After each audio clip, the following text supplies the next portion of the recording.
Welcome back to our channel Dad's Little Princess. நான் தான் உங்கள் பிரின்சஸ் பேசுகிறேன்.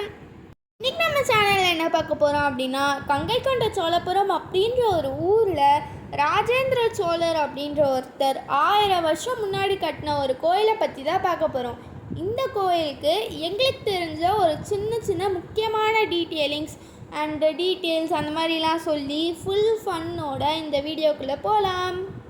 கோயிலை யார் கட்டினாங்க அப்படின்னு பார்த்தீங்கன்னா, ராஜேந்திர சோழர் அப்படின்ற ஒரு சோழா கிங்கு தான் வந்து கட்டியிருக்காங்க.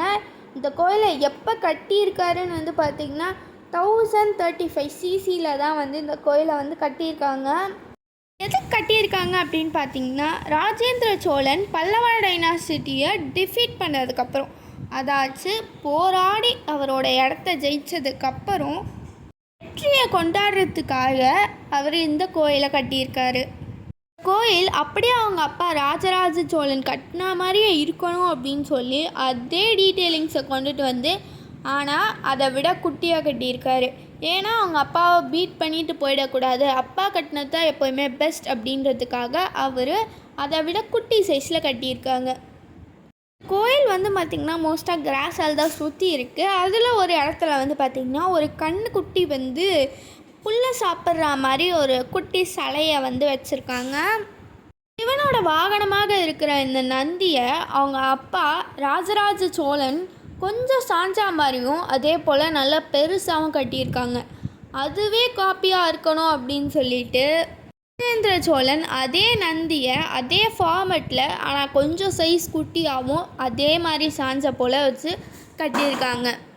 என்ட்ரி பண்ணும் போது எது நம்ம கண்ணை ரொம்ப பறிக்குதுன்னா அந்த நந்தி தான். ஏன்னா அந்த நந்தி அவ்வளோ அழகாக கட்டியிருக்காங்க.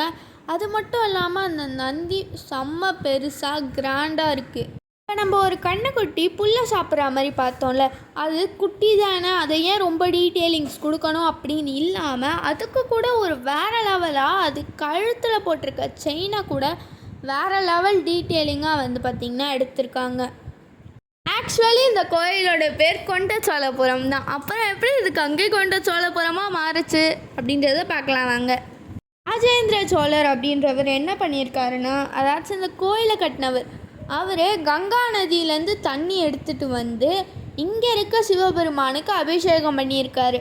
அதனால தான் இது வந்து கங்கை கொண்ட சோழபுரம் அப்படின்றதே மாறுச்சு. இந்த கோயிலை பார்க்கும்போது எனக்கு செம்ம ஷாக்கிங். ஏன்னா கல்லில் எப்படி இவங்க செதுக்கி இந்த அழகாக வந்து கட்டியிருப்பாங்க அப்படின்னு சொல்லிட்டு, இவ்வளோ உயரத்துக்கு எப்படி கட்டியிருப்பாங்க அப்படின்னு சொல்லிட்டு எனக்கு ரொம்ப டவுட்டு. இது ஒன்றும் அவ்வளோ உயரம் இல்லை, பட் ஓரளவுக்கு இருக்குல்ல, இது கூட எப்படி கட்டியிருப்பாங்க அப்படின்னு சொல்லிட்டு எனக்கு செம்ம டவுட்டு.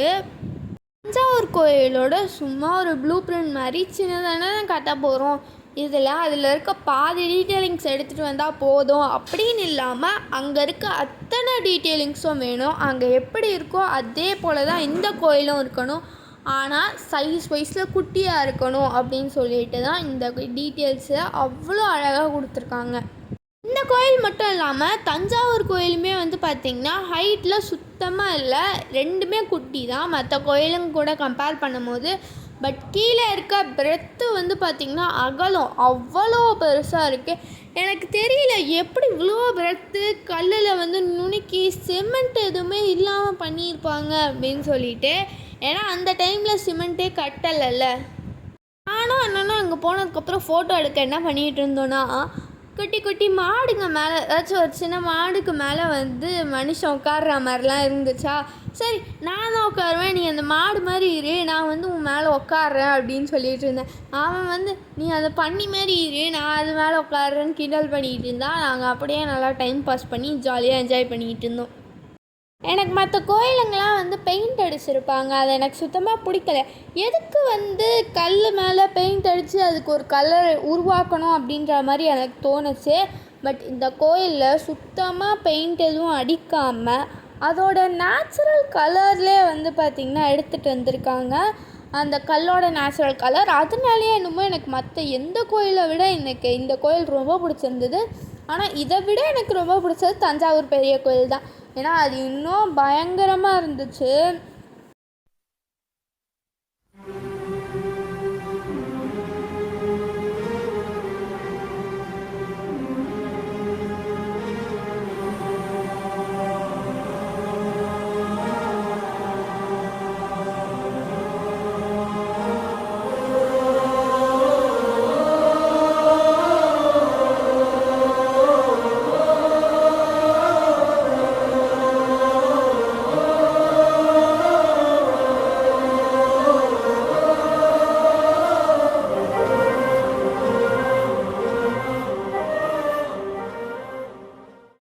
இந்த கோயிலுக்கு போகும்போது வேறு லெவல் கிளைமேட்டு. லிட்ரலி அது ரொம்ப வந்து மழை பெய்கிற மாதிரி வந்து டார்க் ஆகிடுச்சு. சுத்தமாக வெயில் அடிக்கலை, பட் மழையும் பெய்யலை, தூறலும் போடல, எதுவுமே இல்லை. பட் கிளைமேட் வேறு லெவலில் இருந்தனால எங்களுக்கு நல்லா பொறுமையாக இருந்து எல்லாத்தையும் பொறுமையாக பார்த்துட்டு வரா மாதிரி இருந்துச்சு.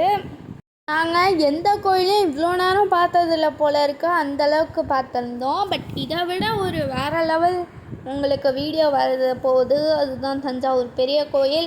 அதில் இன்னும் நிறைய என்ஜாய்மெண்ட்ஸ் பண்ணியிருந்தோம். எல்லாமே நாங்கள் லைன் பை லைனாக சொல்கிறோம். பார்க்கும்போது வந்து பார்த்திங்கன்னா நெய் வந்து ஸ்பூனில் ஊற்றுற மாதிரி இருந்துச்சு. பட் அது வந்து அபிஷேகம் பண்ணுற தண்ணியாக ஸ்டோர் பண்ணி வைக்கிறதுக்கு அப்படின்னு சொல்லியிருந்தாங்க. நடுவில் இந்த மாதிரி கிணறெல்லாம் இருந்துச்சு. சுற்றி புல்வெளி அப்படின்றனாலே எனக்கு இந்த கோயில் ரொம்ப பிடிச்சிருந்தது. இந்த கோயிலை மெயின்டைன் பண்ணுறது வந்து பார்த்திங்கன்னா ஆர்கியாலஜி டிபார்ட்மெண்ட் தான் வந்து இந்த கோயிலை ஃபுல் அண்ட் ஃபுல் மெயின்டைன் பண்ணியிருக்காங்க. அண்ட் மெயின்டெனன்ஸுமே வேறு லெவலில் இருக்குது. சுத்தமாக வந்து எந்த ஒரு இடத்துலையுமே வந்து குப்பை போடாமல், மனுஷங்களும் வந்து ஹியூமன்ஸுமே வந்து பார்த்திங்கன்னா விசிட்டர்ஸ் வந்து குப்பை போடலை, அதனால் குப்பை போடுறதுனாலும் க்ளீன் பண்ணியிருக்காங்க.